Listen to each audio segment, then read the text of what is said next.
Hello everyone! So ayan, gagawa tayo ng ganitong cake topper today. Kung paano siya gawin dito sa Canva. So just open your Canva app, then create a design. So for the size, gamit lang kayo ng custom size. Ang gamit ko dito is 10 by 10 inches. Ayan, so pwede nyo din yung gamitin. Then next is, punta na tayo sa apps. So gagamit tayo dito ng apps. I-type nyo lang dito sa search yung text maker, then enter, tapos eto siya, yung text maker. Tapos hahanapin lang natin yung design na gagawin natin. So dito marami tayong pagpipilian na free. Huwag nyo lang i-click yung pro dahil hindi natin magagamit yan. Iba kasi yung subscription neto. So yung free lang yung gagamitin natin today. Ayan, so eto yung gagamitin natin na style sa ating text topper. Dahil ito yung pinaka-close dun sa sinend sa akin ni client na design. So, ayan. Papalitan lang natin yung kanyang text. Happy. Tapos, yung font niya, dito ako sa serif kumuha kasi nandito yung closer. Ayan. Tapos, tanggalin lang natin yung kanyang shadow para mas maganda. Ayan. At design lang. Then, balik tayo. Tapos, text. Huwag nyo siyang ibaback kasi mag-uulit kayo. Magbaback to common yun. Mag-start kayo sa beginning. So, common yun. Add to design. Add to design. Ito kasi hindi natin siya pwedeng edit kasi image na siya na nag-generate. So, kailangan dito natin siya gawin. Tapos, text holy. Ayan. For the font, palitan ulit natin siya. Handwriting naman. So, marami kayong pwedeng choices dito. Gamitin nyo kung ano yung gusto nyong gamitin na design. Yan. So, ito yung gagamitin ko. Add to design. Yan. So, drag lang ninyo siya. Tapos, Holy Brianna. Design. Ayan. So, pag okay na siya, position nyo na lang. Position natin itong communion to front. Para lumitaw siya. Yan. Communion. Tapos, punta tayo sa elements. Mag-search tayo ng gold na cross.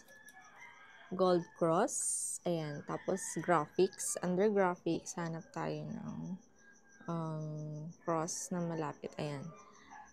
Dahil hindi ko gusto masyado yung kulay niya, palitan natin yung color dito sa may photo colors kung ano yung malapit na kulay. Ayan. Ayan. So, mas okay ito. Ayan. Then, pwede nyo siyang i-drag na lang yan. Ayan.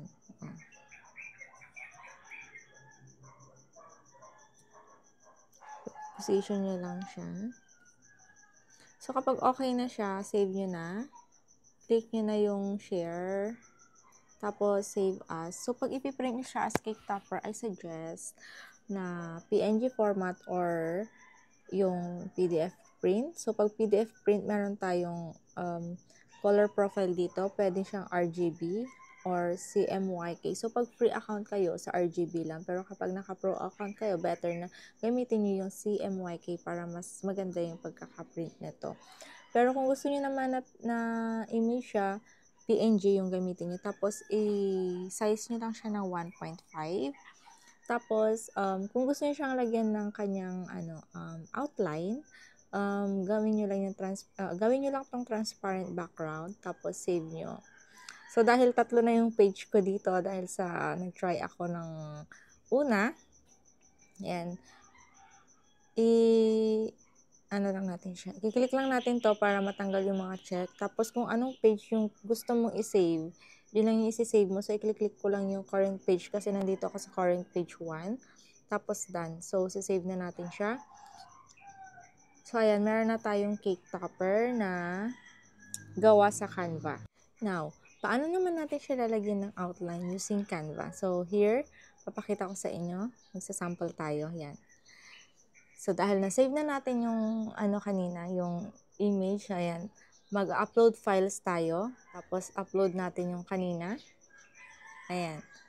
So, kapag nag-upload na siya, i-click nyo na siya. Tapos, punta kayo sa edit. Tapos, punta kayo dito sa may shadow. Tapos, outline.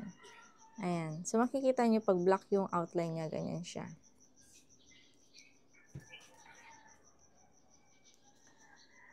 Ayan. Tapos, gagawin lang natin siyang color white. Yan. So, paano yan? Hindi naman po makikita yung kanyang outline. Hindi halata. Kasi nga white yung background natin. So, kailangan muna natin itong i-save muna. Save ulit natin siya. Kasi hindi natin siya magagawa sa isang ano lang. Yung kanyang outline. So, kailangan i-save ulit natin siya. As transparent pa rin ha. Transparent background para hindi masama yung white background. Ayan. So, kapag na-save na natin siya, i-upload ulit natin yan. Okay.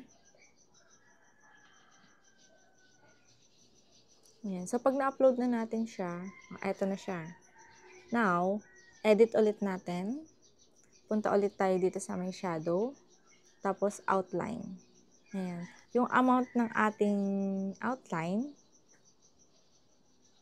ayan, pwede nyo i-adjust. Ayan. So, kapag okay na siya, save nyo na. Ayan. Okay. So, kapag okay na yung kanyang outline yan, save nyo na siya, share as, tapos, pwede nyo na siyang i-save na may white background or naka-transparent. So, dito isi-save ko na siya na naka-white background. Tapos, save ulit natin. Page 1 ulit. Yan. Save.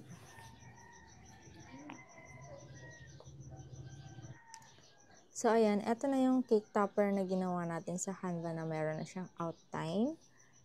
Ito yung meron siyang border pero walang outline. Tapos, ito yung ating base. Ayan. Ito yung base. Tapos, ginawan natin ng border. Tapos, nilagyan natin ng outline para may guide tayo pag ikakat na natin siya.